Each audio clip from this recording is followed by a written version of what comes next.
Nancy Valnes serves as our strategic partner with Assemblies of God World Missions.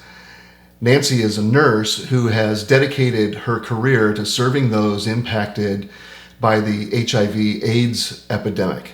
So Nancy, we're glad that you're with us. Now remind me, what does the V in HIV stand for?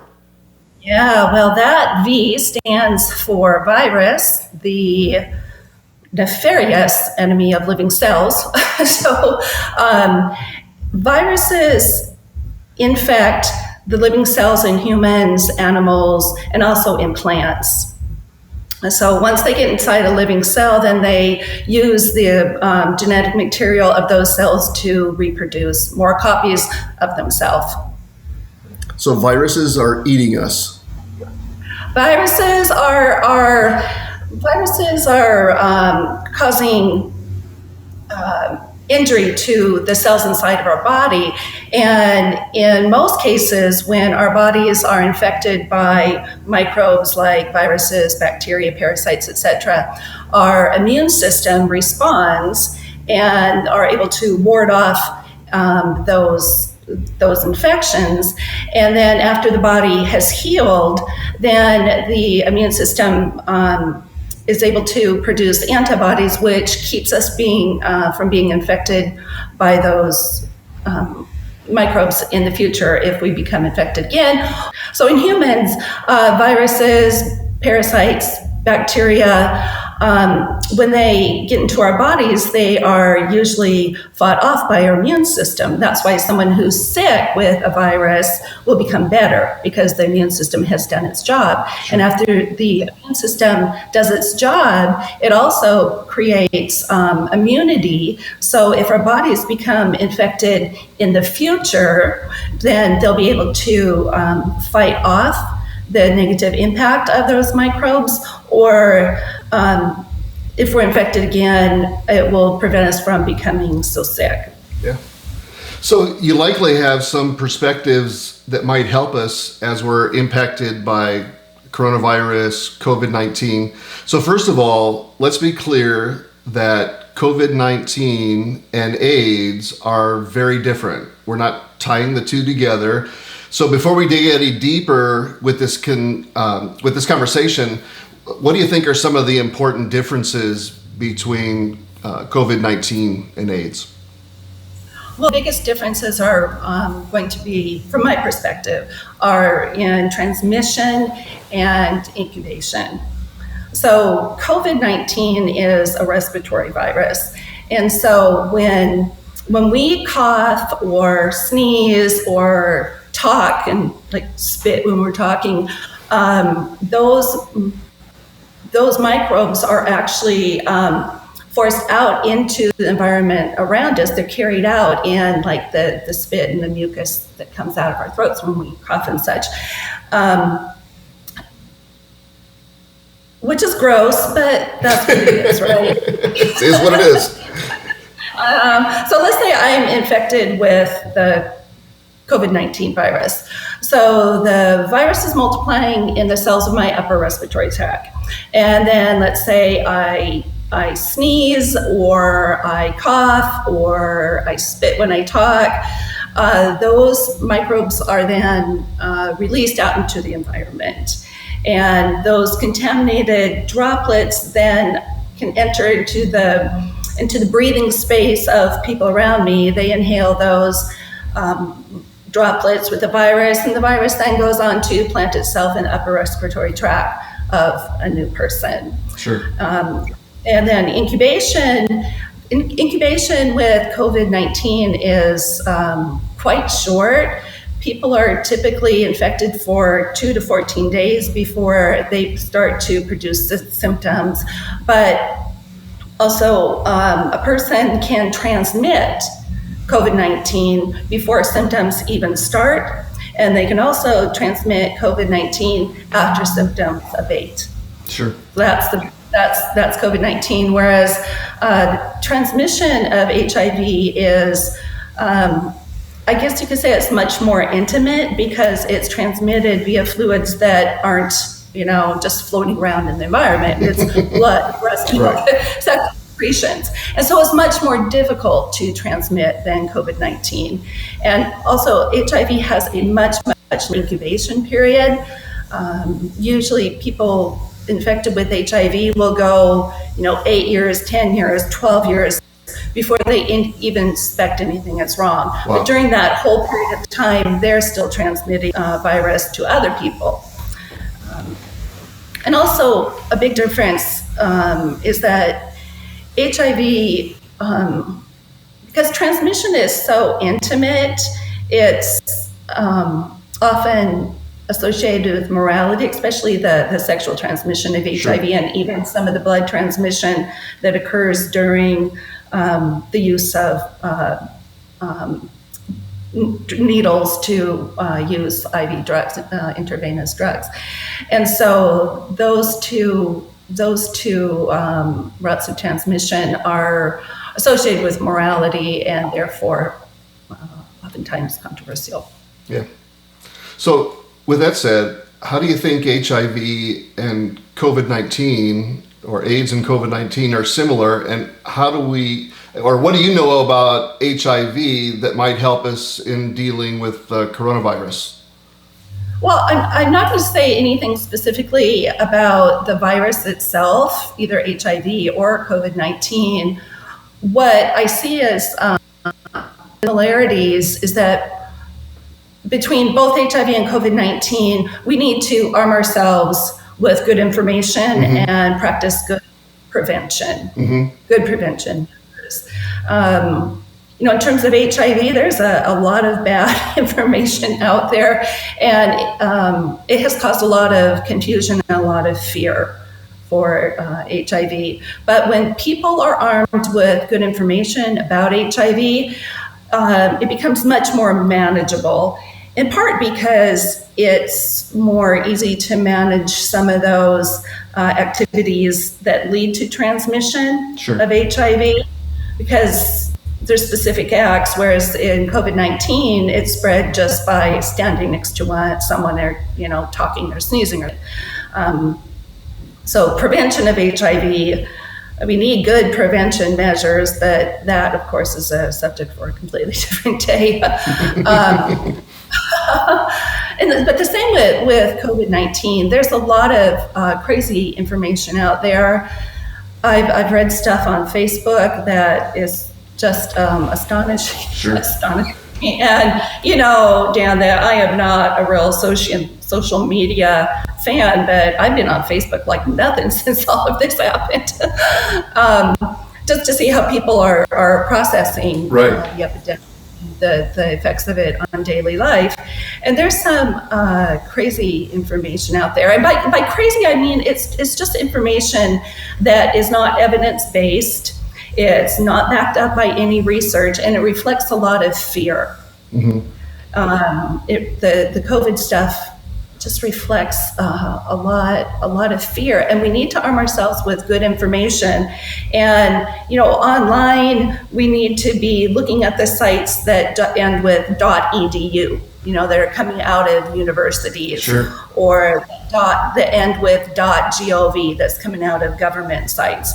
And there are some .coms out there that have some good information, but when you're looking on a .com site, go and see if you can find the tab that says a little bit about us. Who are we? We are a bunch of doctors. The people on our board are these certified clinical psychologists or whatever. You have to make sure that you're getting good information. Check your source. And then prevention. Wow, the prevention aspect of COVID is all out there too. We're all reading the same things we're supposed to be doing to prevent transmission. Let's talk a little bit more about fear, because there is fear, and I think even stigma developing about COVID-19. And I remember that there was a lot of fear and certainly stigma associated with HIV/AIDS. Even though that seems like a long time ago, we've figured it out now. Do you think the fear is similar? And how do we deal with this kind of fear associated with disease?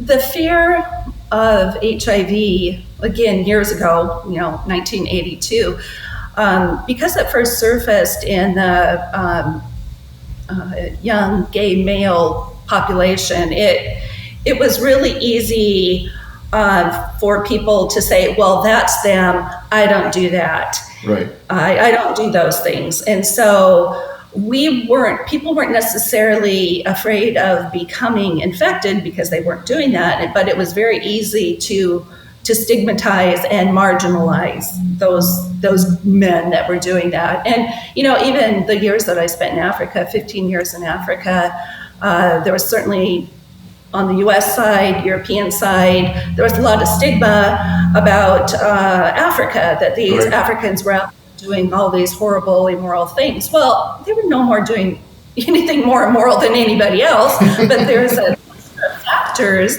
that made and still make Africans more susceptible to HIV infection.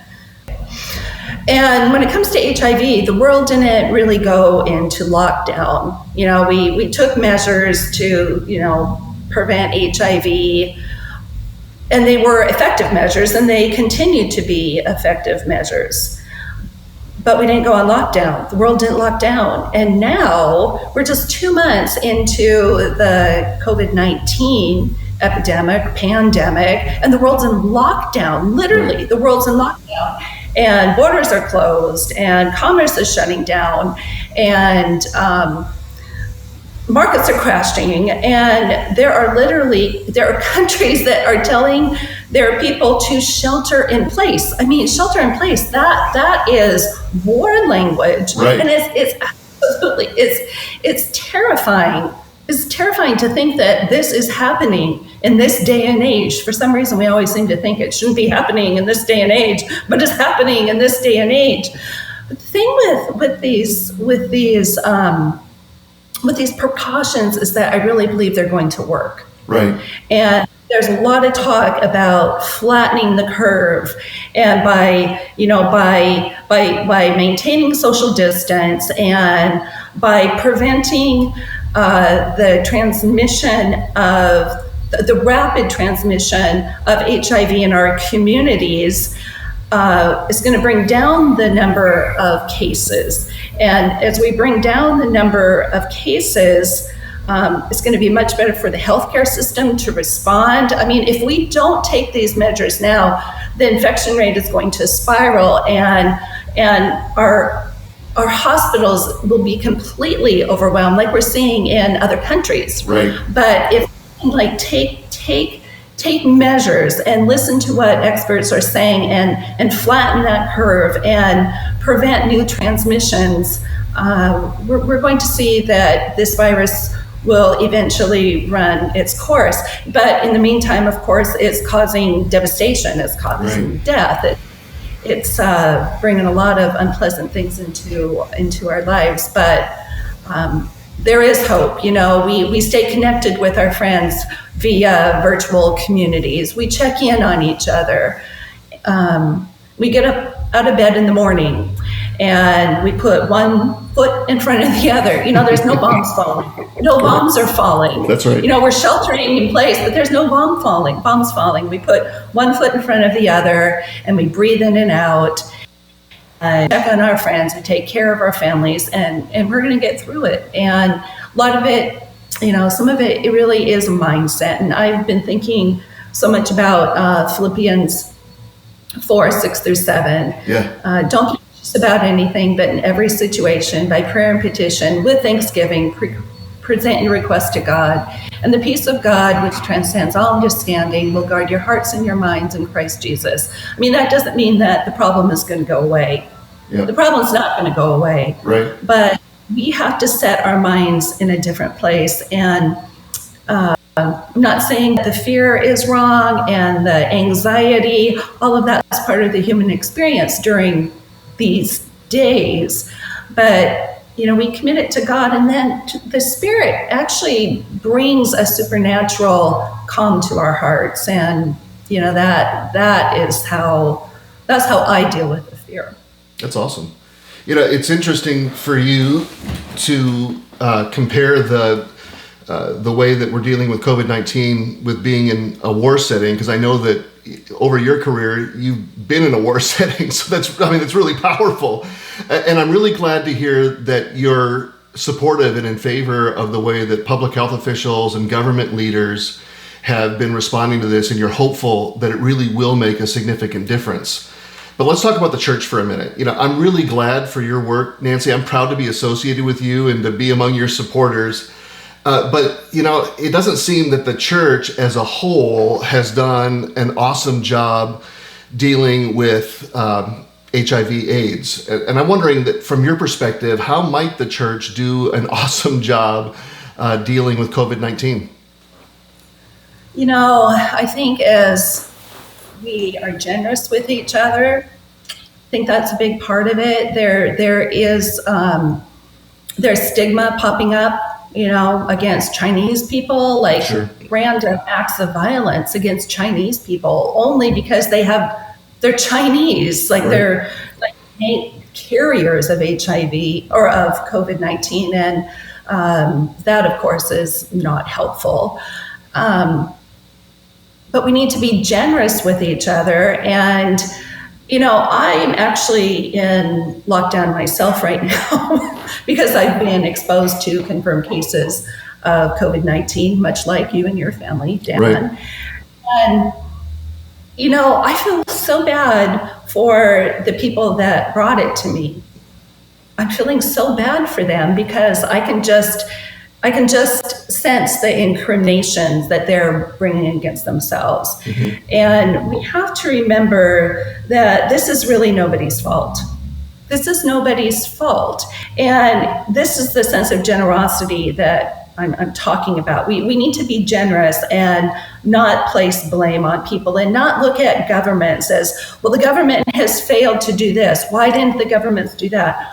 We're all on a curve together. Right. This is a together. The U.S. healthcare system is not set up to take care of this kind of a pandemic. And, for testing, the CDC, the CDC was not created to be a testing site. They were to monitor what's going on. Now everyone's looking to the CDC to provide testing. That's not that's not their role. And so we need to be patient and to keep a perspective that this isn't all about me. That's good. It kind of sounds like fruit of the spirit stuff. That's exactly it. The fruit of the spirit. Did I already mention that? That's exactly what I have. It's in your notes? I love that. Yeah. The fruit of the spirit. Love, joy, peace, forbearance, kindness, goodness, faithfulness, gentleness, and self-control. Yeah, those might not be, we're not seeing that as the first responses to COVID-19. So it's a great reminder that these should be our first responses, right? That's good. Our first responses, tempered by the Spirit in all things. Nancy, this has been really helpful and encouraging. So thank you. Any last thoughts before we wrap it up? Keep calm and carry on. We sure appreciate you. Nancy, thank you so much. We'll get this shared with lots of folks, and I know that it will be encouraging. You rock. Thanks. I appreciate you.